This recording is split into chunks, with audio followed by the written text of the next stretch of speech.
Ya jina langu naitwa Askofu Beneza David Mwangombe. Mimi ni askofu wa makanisa ya Fountain of Life Churches International au makanisa ya chemichemi ya uzima. Lakini pia mimi ni katibu mkuu wa Shirikisho la Amani Ulimwenguni kanda ya Tanzania. Shirikisho hili la Amani Ulimwenguni linafanya kazi zake na Umoja wa Mataifa, yani United Nations. Kwa hiyo tunasema ni mshiriki mwenza na United Nations. Na shirikisho hili liliasisiwa na Baba na Mama Moon mwaka 2005 kule Korea ya Kusini. Kwa hiyo kimsingi ni kwamba shirikisho hili linatekeleza majukumu ambayo yanafanywa na Umoja wa Mataifa au United Nations. Lakini pia hata kwa upande wa Africa Union au Umoja wa Afrika, pia Shirikisho la Amani Ulimwenguni linafanya kazi pamoja na Africa Union. Kwa maana kwamba swala kubwa ni kushughulikia migogoro mbalimbali ambayo inajitokeza kwenye nchi mbalimbali. Kwa hiyo pia wakati mwingine kwenye jamii, kwenye familia na nchi na mataifa kwa ujumla. Kwa hiyo ndio kazi kubwa ya Shirikisho la Amani Ulimwenguni.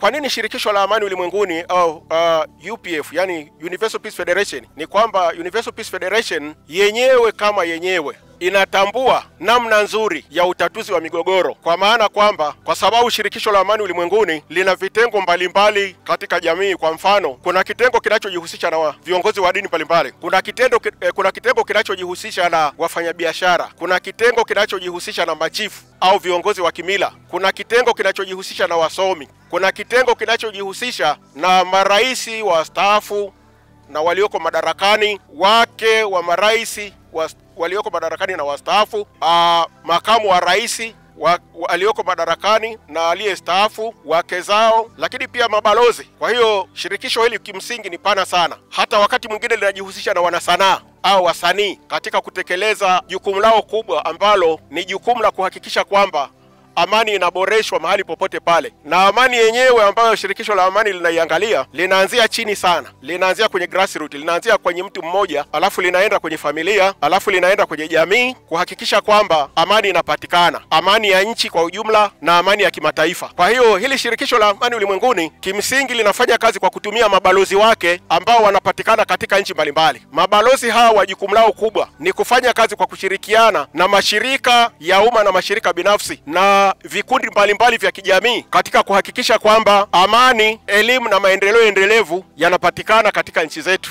au jamii zetu kwa ujumla na hata dunia nzima kwa ujumla. Kwa hiyo nitoe rai kwa upande wa wananchi kujiunga na Shirikisho la Amani Ulimwenguni, hasa kanda ya Tanzania, Universal Peace Federation kanda ya Tanzania au UPF, na makao makuu yetu yako pale Dar es Salaam Kinyerezi Peace Embassy, ni karibu na kiwanda kile cha gesi, yani Songas. Kwa hiyo tunawakaribisha sana.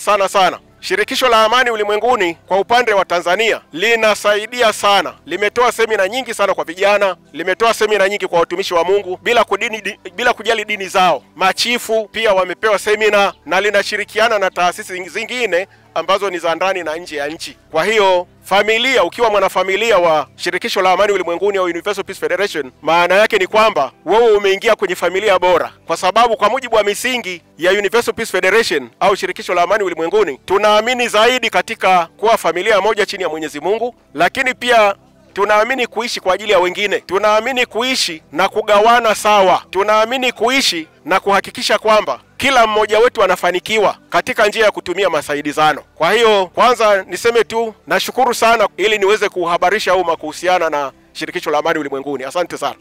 Actually tumeamua kumpa Askofu Dr. Paul mstaafu kuwa balozi wa amani ulimwenguni. Kwa sababu gani? Shirikisho la Amani Ulimwenguni, kumbuka, pia linajihusisha na viongozi wa dini mbalimbali. Kwa hiyo yeye akiwa kama kiongozi wa dini, maana yake ni hazina kubwa, ni tunu katika nchi yetu. Yeye akiwa kama mshauri wa masuala ya amani na anajua mambo mengi kwa mujibu wa kazi yake, ina maana ni mtaalamu mzuri sana, mbobevu katika kutatua matatizo mbalimbali, matatizo ya wanafamilia, matatizo ya wanandoa, matatizo ya kijamii, tuna mengine, utetezi wa kijamii. Kwa hiyo ndio sababu baada ya kufuatilia na kupata mambo mbalimbali ambayo mzee wetu ameyafanya, tukaona ni stahiki yake kuteuliwa kuwa balozi wa amani ulimwenguni kupitia UPF.